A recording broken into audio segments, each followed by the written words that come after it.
The Simpsons went skydiving. When it was Homer's turn, his parachute malfunctioned. Homer plummeted down rapidly and crashed into his family members. Just like that, the entire Simpson family fell from the sky all the way down. The couch that had accompanied the Simpson family for many years broke. It seemed it was time to get a new couch. Hello, everybody! Without a couch, Homer could only half squat while watching TV.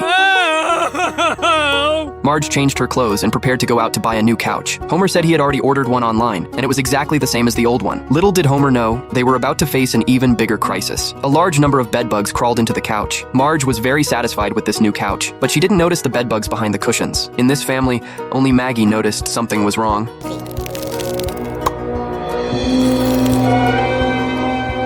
That evening, Bart brought friends over to the house. They even built the couch into the shape of a castle. While the kids were sleeping, bedbugs quietly burrowed into their bodies. The children, carrying bedbugs, began spreading them throughout Springfield. The bedbugs spread rapidly through clothing and physical contact. Soon, the news reported on this crisis. It was then that Bart saw the bedbugs on his body. Everyone jumped up in fright and started scratching themselves. Homer suspected it was all brought by Bart's dirty friends. Boy, why are your friends so dirty? Dunno. Why are your friends such drunks?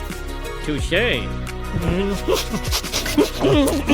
To prevent the bedbugs from spreading further, all citizens began extermination work. Mattresses and wool were breeding grounds for bedbugs, so they had to burn them all. They also cleaned up the town's dirty citizens.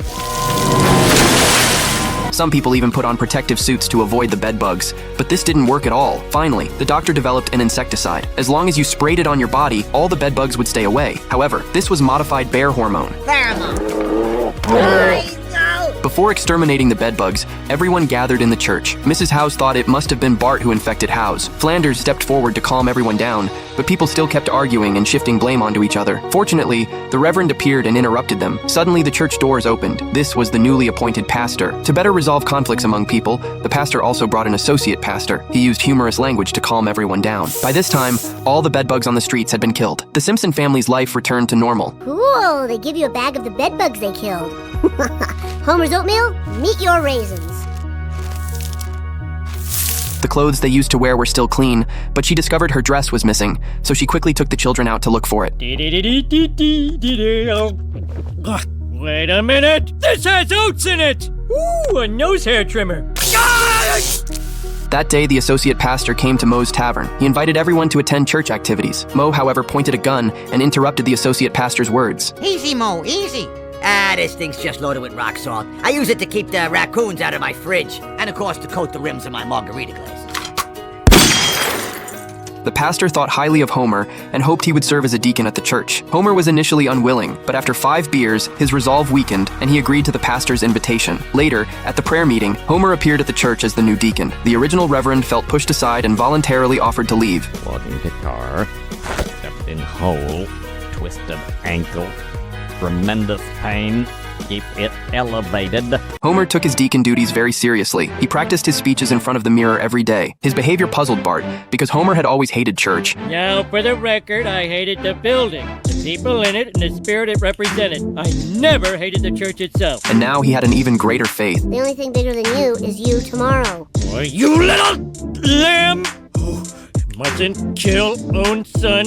Only God can do that. The deacon position brought Homer many conveniences. He collected money everywhere. Even when speeding, as long as he showed his identity, he was safe. He also used the deacon's privileges to reassign Flanders to the nursery. Without Homer's company, Bart had no mood even to moon people. He went to the neighbor's house and found Flanders knitting a sweater while complaining about recent events. It turned out he was also very dissatisfied with this new pastor. They found the original reverend, hoping he would come back. The former reverend had already found a new way of life. The two could only look for another solution. At this moment, Bart was attracted by a book on the car door. To get the reverend back among everyone, Bart decided to orchestrate a new plague. He brought House to the riverside. They sprinkled the previous bedbugs on the ground, drawing out a path. When the frogs saw it, they would climb up along this path. Ugh, one of these bedbugs is still alive.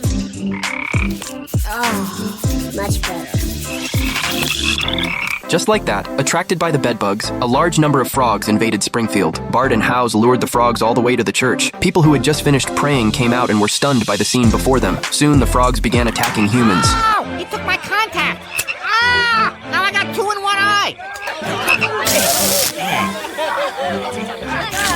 Seeing they couldn't get out, people had to hide in the church again. Everyone was discussing how to solve the crisis. Homer said the new pastor would definitely have a solution. Just as he pulled out his usual tricks to divert attention, dissenting voices emerged. What people needed was a leader who could truly solve problems. Suddenly, a barrel crashed into the church. Inside was actually the former reverend. He then began a boring speech, but at this moment, he appeared before everyone like God descending. Under the reverend's voice, the frogs all fell asleep. The speech that people had always disliked had now saved everyone. Where do you think you're going?